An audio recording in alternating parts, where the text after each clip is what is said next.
don't even think JD even knows this story. But anyway, um, like, oh man, it's the last hurrah in this car. I'm gonna go drive it one more time. So it's like 2 in the morning, and I'm going down Highway 6. I was living in Bear Creek at the time, and cruising down 2 o'clock in the morning. My last little cruise in the car, and I get about a mile from my house, and there's a Burger King, and I'll be sure as shit there was a guy in a '67 Chevelle pulling out at 2 in the morning on Highway 6 with nobody out. I'm like, God, what are the odds of that?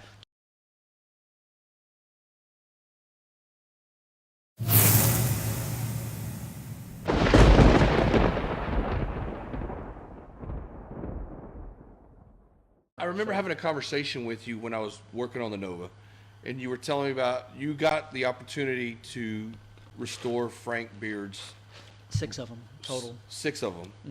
He had 6 of them. He had about Frank had a big Corvette collection. Okay. This is in like '93 to like '97, back when I was working And for and you JD's. told me your dream car was a 60. My first day on the job, working in the body shop industry, which was work for JD Auto Collision, was I didn't know whose car it was, and a friend of mine from high school, his dad was a manager there at JD's, and me and Jim would go over there, hang out after school, and I'd look at all the Corvettes. It was called mid-year Corvettes and JD Auto Collision, and we'd walk around, look at all these Corvettes, and I was like a little kid, going street racing and Corvettes. Oh my God, it's cool. Anyway, so I got out of high school and went work for a welding fabricator for a while, and then I always had a love for cars, and in 91, I went and asked JD for a job, and he hired me. And my first day on the job was, hey, go over there in the corner, and there's a car over there in the car cover. Pull the car cover off and jump it off and see if you can get it start and air the tires up and go driving around the block. And go driving around and then here, I'm going to call the guy to tell him to come pick it up. I'm like, okay. So I get this, pull the cover off. It's a red 67 435, tri-power car. Back then, at that time, it was about a $350,000 car. And he Back- told a that- kid out of high school. to go there. Yeah, it was like nothing to them. It was like just another car. He'd been in it so long, and he just kind of burned out on the car. And it was just they'd seen the car, they had restored the car there, and so How did he trust you to drive? listen to this. So I took the car. I didn't know whose car it was. I took the car out, drove it around, and got the tires from being square, rode it up down the Beltway, and I'm like a kid in a candy store, and and there's until you experience it, no one will ever understand what it's like to drive one of those cars or see one. Most of them, 90% of them are really junk. Yeah. But when you get into an NCRS spec car that is just perfect, when it's got the date coded hoses, the battery's correct, this thing is brand. It's got the little radio tag hanging from it. This car is literally brand new, 67. This car's got 410 gear, side pipes, solid electric cam, 12.5 to 1, tri-power. And this thing, a little old lightweight car. You get on it, little bitty old 775 tires.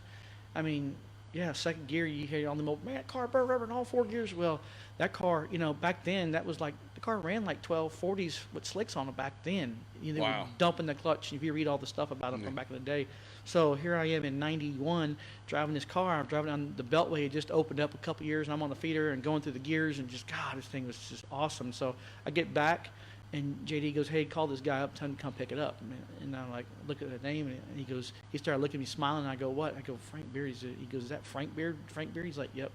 I'm like, Frank so- Beard is the drummer for ZZ Top. So The one without the beard. yeah, the one without the beard. So I had to call Frank Beard up and, hey, Frank, my name's Mark. I'm with JD.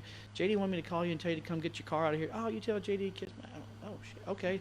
He goes, I'll come get it when I get a chance. I'm like, oh, shit. Okay. So, What year was this? 60, this is in 91.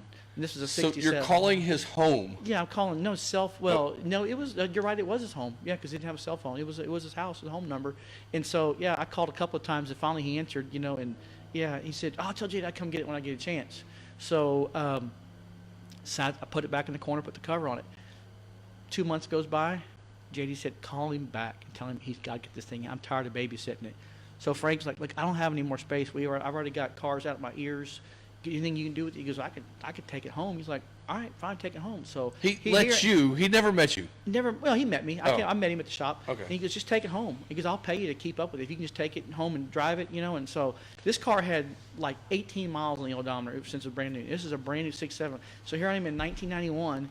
I'm living at home with mom and dad, and I left my car outside. And I bring my dad was a big Corvette guy. I pull up in the driveway with this thing. He's like, oh my God, where did that come from? I said, I'm not the babysitter. It belongs to drummer ZZ Top. Like, no way. So I had the car for like 3 months in my possession, and I would drive it around, and I put like 600 miles on it.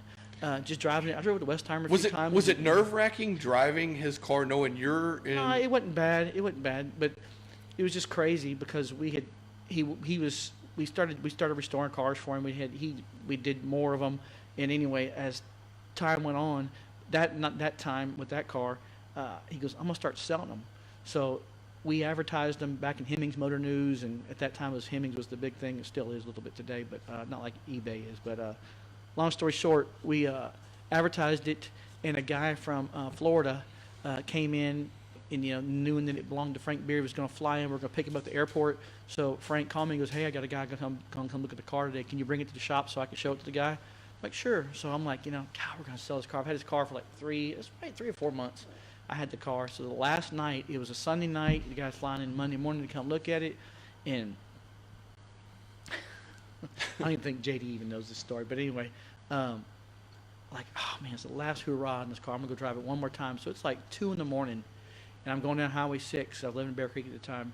And cruising down 2 o'clock in the morning, my last little cruise in the car. And I get about a mile from my house, and there's a Burger King. And I'll be sure as shit there was a guy in a 67 Chevelle pulling out at 2 in the morning on Highway 6 with nobody out. I'm like, God, what are the odds of that? 2 67s. And the guy got up next to me. He was slowed down, man, cool car and all that stuff, And so we get up to the next light, of course, what are we going to do, So we blast off this light, and I'm rolling through the gears, and I speed shift to the 3rd gear. And when I did, the left motor mount let loose, and the motor came up, and it caught those cars, got the fans real close to the shroud, and it hit the shroud. There's a bolt there, and it bent one of the blades, and the blade came around and just ripped the whole radiator out, just antifreeze. And I'm like, oh my God! I lit up, put the clutch in, I cut it off, and I coasted into the girl in this parking lot. Like, oh my God! I thought I blew the motor up, and I opened the hood, and there's antifreeze everywhere, and I was like, what the hell? And I cranked it up. And I was like, man, drove it home, and I looked at it, and the guy was like, the guy pulled over with me. You all right? It's like, yeah, everything's fine. So I just think I blew a hose or something. But anyway, so the next morning, I had to go to work and not drive. Had to bring it up there on a trailer next morning. Jay's like, what's going on? I said, oh man, I don't know. I was driving it, and the fan just vibrated loose or something, and it caught the radiator, But can you believe it? In 1991, I think it was, or 91 or 92, when all that happened, Knapp Chevrolet, yeah, we got a blade in stock. No way. Bought a fan It had blade. a 66, Still had a fan 67? blade. Still had a fan blade. Didn't have a radiator, but had a fan blade. But then they went and got the guy at the airport and showed him the car, and I cleaned it all up and said, hey, we'll have to put a radiator in it for you. We'll get you another date cutter in. And the guy ended up buying the car. But anyway, yeah, it was just, I had a lot of good experiences back then with Frank and all his 60s. So He was all 67.